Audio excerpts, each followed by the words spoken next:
Pero sa mga nagtatanong dyan, kaya ba nito ng air conditioning unit? Try muna natin dito sa ating portable refrigerator.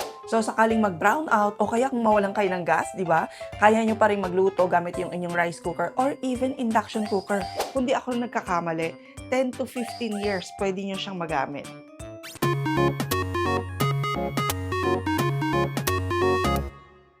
Paano kung mawala ng kuryente sa bahay o negosyo mo ngayon?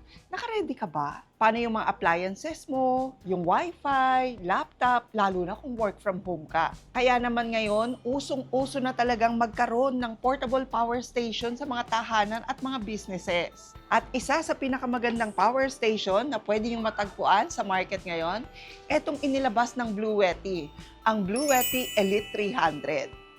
Imagine niyo naman kung gaano kalakas to. 3,000 watt-hour yung battery nito. Tapos yung kaya niyang ilabas na output power ay 2,400 watt-hour. Ibig sabihin, 2,400 watts yung kaya niyang i-accommodate ng sabay-sabay iba't ibang appliances. Para ma-imagine nyo, for example, yung TV nyo ay 100 watts. For example lang, pero normally nasa 70, 60 lang naman kahit yung malalaking television ngayon. Kaya nyong patakbuhin yung inyong smart TV for 24 hours ng tuloy-tuloy. Na ito lang yung ginagamit nyo sakaling brown out.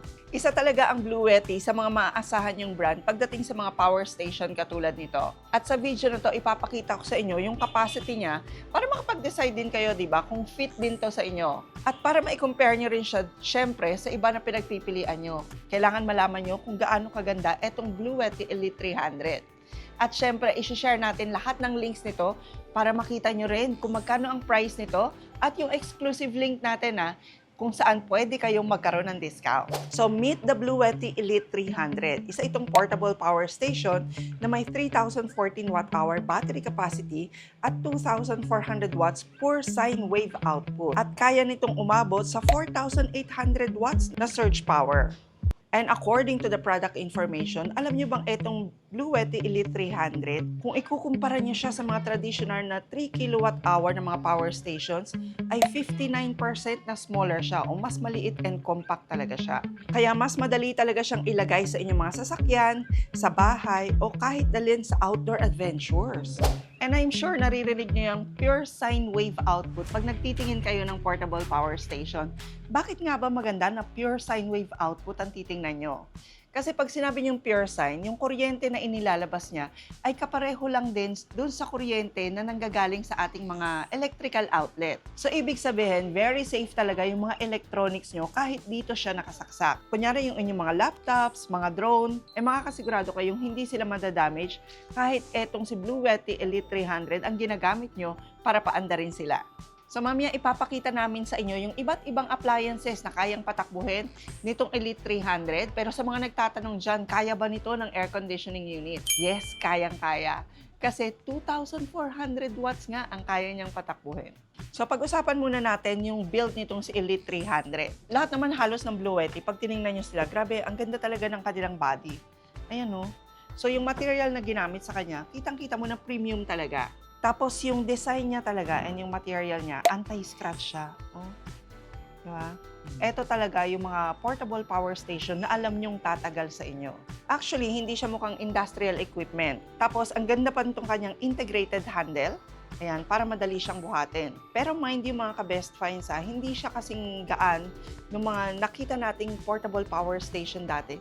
Kasi, etong si Elite 300, pang malakasan na talaga to. So even doon sa mga may mga mobile shop, yung may mga carts, na kailangan yung magpatakbo ng mga appliances, o kaya even doon sa mga small businesses or small shops, pwedeng-pwede nyo talaga siyang gamitin. Lalo na kung gusto nyo talagang magtipid ng kuryente, kasi alam nyo ba na etong Elite 300, in 78 minutes lang, kaya niya nang mag-full charge. At lalo na ngayon, usong-uso yung mga campers natin, di ba? Yung mga group camping, solo camping, nako, talaga namang mapapakinabangan nyo itong Elite 300. Tapos, sa size niya na very compact, kahit pa minivan lang, ang dala nyo magkakasya talaga to. Sa harap naman, makikita nyo yung kanyang LCD display. Ayan o, LED digital display na yan. Kung saan makikita mo yung kanyang battery percentage, katulad ngayon, meron pa tayong 81%. At ito ay magagamit pa raw natin. Depende kasi sa kung ano nakasaksak. Dahil wala nakasaksak dyan, 21 days. Kung standby power yan na 81%, for 21 days, kaya niyang mag-last. Tapos makikita niyo rin dito yung kanyang DC input and DC output. Etong DC input kasi, alam niyo ba na etong Elite 300, hindi niyo lang siya pwedeng i-charge using direct current o yung saksakan natin. Kundi pwede niyo rin siyang i-recharge using a solar panel. Lalo na kung lagi kayo nasa labas, no? O kaya kung mga travelers talaga kayo. Or even sa mga bahay nyo, kami, sobrang napakinabangan talaga namin yung solar panel nung nagbagyo kasi di ba ang tagal na nawala ng ilaw pero kaya naming i-charge yung aming portable power station gamit yung kanyang mga PV solar panels na pwede nyo ring bilhin separately. Tapos dito naman sa bandang kanan, yung kanya namang AC input, pag charge nyo siya sa mga wall outlet nyo, ayan, direct sa kuryente. At eto yung AC output, pag meron namang mga charge kayo o pinapatakbong mga appliances sa kanya. At ang maganda dito sa Elite 300, tingnan nyo, ang dami niyang outlet. So, 4 na appliances ang pwede niyong isaksak sa kanya. Ayan yung kanyang mga outlets. Tapos dito, meron pa kayong 2 USB at 2 Type-C. So, kunyari, etong side na to yung gagamitin nyo, i-on nyo lang yung AC at kung eto namang side na to, i-on nyo lang yung DC. At dahil marami nga siyang ports, marami siyang USB ports dito, kahit sabay-sabay yung mga appliances nyo and electronic gadgets, pwede nyong gawin. In fact, pwede nyong gamitin, lalo na sa mga work from home na hindi pwedeng ma-interrupt yung kanilang mga trabaho. Pwede nyo itong gamitin for your computer setup. Tapos, ang maganda kasi rito kay Bluetti 300, pwede rin siyang mag-function as UPS or uninterrupted power supply. At para i-demonstrate sa inyo yung sinasabi nating uninterruptible power supply, bibigyan ko kayo ng sample.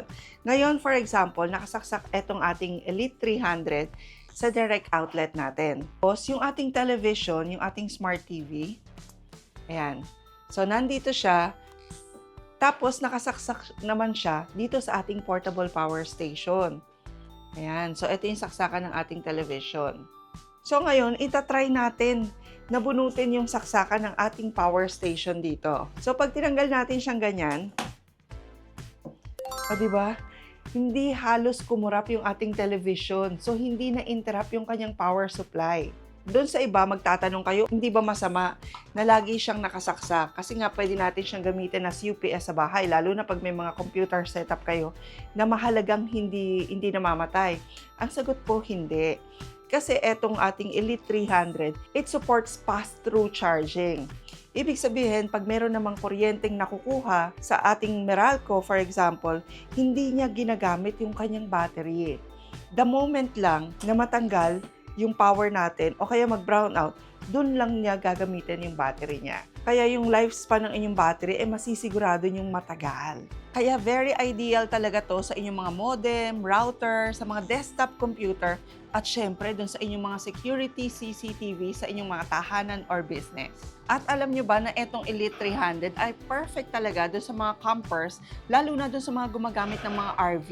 Kasi meron siya ritong outlet, etong kanyang DC output. Ito yung 12 volts, 30 amperes na DC output. Sa mga campers natin dyan, alam nila yan kasi dito sinasaksak yung mga XT60 na connectors para sa mga portable refrigerators, RV batteries, at iba pang camping equipments. Ayan, so plug and play na lang, di ba? Tapos bukod sa pwede nyo na siyang isaksak sa inyong solar for recharging, pwede rin sa inyong mga sasakyan.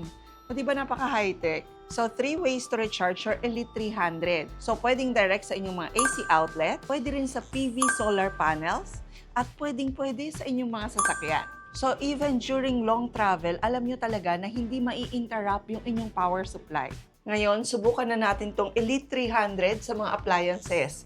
Try muna natin dito sa ating portable refrigerator. So, i-on natin yung AC niya.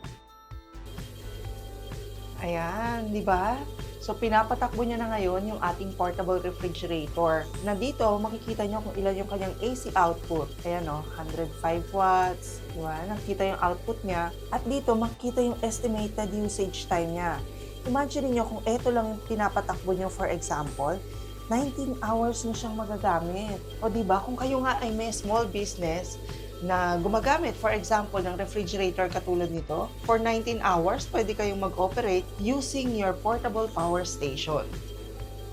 Tapos isa pang magandang feature nitong Elite 300 ng Bluetti, kahit sa mga high voltage na mga appliances, katulad na lang nito yung mga heater, minsan may mga power station na hindi na kaya pag heater, hindi na kaya pag rice cooker, pero siya, kayang-kaya pa rin niya kasi nga 2,400 watts ang kaya nitong ibigay na electricity. So syempre, on muna natin yung AC.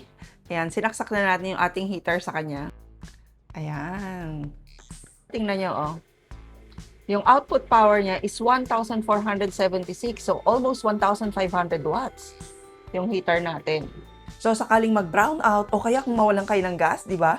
Kaya nyo pa rin magluto gamit yung inyong rice cooker or even induction cooker. Pwede nyo gamitin itong inyong Bluetti Elite 300. So, ito sample lang kung gaano ka-powerful itong si Bluetti Elite 300. Tingnan nyo lahat yan sabay-sabay. So, nag-charge yung ating laptop, nakasaksak yung television, gimbal, cellphone, yung ating drone nandito rin at yung action camera. Pero tingnan nyo, pwede mo pa raw siyang magamit up to 19.5 hours. So lahat ng electrical appliances na to at electronics, kayang-kaya niya lahat yan paandarin. So no problem ka na nga kahit pa mag-brown out o kahit pa nagta-travel ka pag meron kang dalang ganitong portable power station. And LiFePO4 batteries na rin ang ginamit dito kay Elite 300. Kaya mas safe yung battery nito, mas madali siyang mag-charge, at syempre, long-lasting talaga siya. For many years, kaya niyang tumagal. In fact, if I'm not mistaken, from 12 to 15 years, kaya niyong gamitin itong portable power station na to. At ito pang isa sa pinaka-high-tech niyang feature. Alam niyo bang itong portable power station ng Bluetti sa Elite 300 ay pwedeng-pwede niyo na rin i-connect sa app. And by using the Bluetti app, pwede niyo nang i-monitor ang inyong portable power station kahit nasa malayo kayo. So the moment na na-connect nyo itong inyong Bluetti Elite 300 dito sa inyong cellphone, makikita nyo na parehong-pareho na sila ng datang binibigay. So 99% yung kanyang battery, same dito sa inyong screen. Tapos since wala nakasaksak sa kanya, naka-zero siya, remotely, kahit pa nasan kayo, basta may wifi o may data kayo, pwedeng-pwede nyo i-control yung inyong Bluetti Elite 300. So, pwede nyo i-on yung inyong DC. Ayan nag-on siya, di ba? Yung AC. Or sakali namang may charge kayo sa kanya at nakakalimutan nyo, di ba? O gusto nyo patayin, pwede nyo rin yung i-off. Ayan, remotely. O, di ba? Sobrang high-tech. Tapos dito rin, makikita nyo yung time remaining na pwede nyo siyang magamit. Since wala nakasaksak, tingnan nyo naman kung gaano siya kalakas. Ang standby niya dito, 26 days at 99%. So for example naman, isaksak natin tong ating cooler sa kanya. Ayan. So di ba dito meron na siyang AC output. Same na same yung makikita natin. 98 watts yung ating AC output. Same nung nakikita natin sa screen ng ating Bluetti Elite 300. At syempre, dahil nga supported siya ng solar charging up to 1,200 watts, perfect din to dun sa mga taong gusto ng renewable energy. Kasi imagine niyo kung kaya niyo siyang ma-charge using your solar energy, tapos pwede niyo siyang magamit sa inyong mga appliances sa bahay, hindi mo na kailangan gumamit ng kuryente from Meralco. By the way mga ka-Best Finds, pag bumili nga rin pala kayo nitong Bluetti Elite 300, may kasama na siyang AC charging cable, tapos yung kanyang grounding screw. Yun sa amin, kinabit na namin. So, ang kulang na lang dyan ay yung wire. At syempre, pag bibili kayo, gamitin nyo yung link na i-share natin sa description kasi meron tayong exclusive na 5% discount para sa lahat. So, ngayon, naipakita na namin sa inyo kung gaano ka-powerful itong bagong labas ng Bluetti na Elite 300. Imagine niyo sabay-sabay na appliances, kahit pa mga air conditioning units nyo, kaya nitong patakbuhin. Kung dati yung mga 3,000 watt-hour ng mga generator, kalalaki, di ba? Ngayon, ganito na lang siya ka-compact. So, thank you very much for watching our vlog. Please don't forget to like and share. Ayan, lalo na sa mga nangangailangan nito sa kanilang mga tahanan o sa kanilang mga business. Kung gusto nyo talaga na kahit hindi kayo nangangamba kahit pa mag-power outage, dapat meron talaga kayong portable power station, lalo na sa panahon ngayon. Kasi, hindi lang siya backup for brownout, pwede nyo rin siyang gamitin para makatipid talaga kayo sa kuryente. So, please don't forget to comment and please don't forget to subscribe na rin po and hit the notification bell para lagi kayo updated pag may mga best finds tayo tulad nito. And we'll see you again next vlog ka Best Finds. God bless!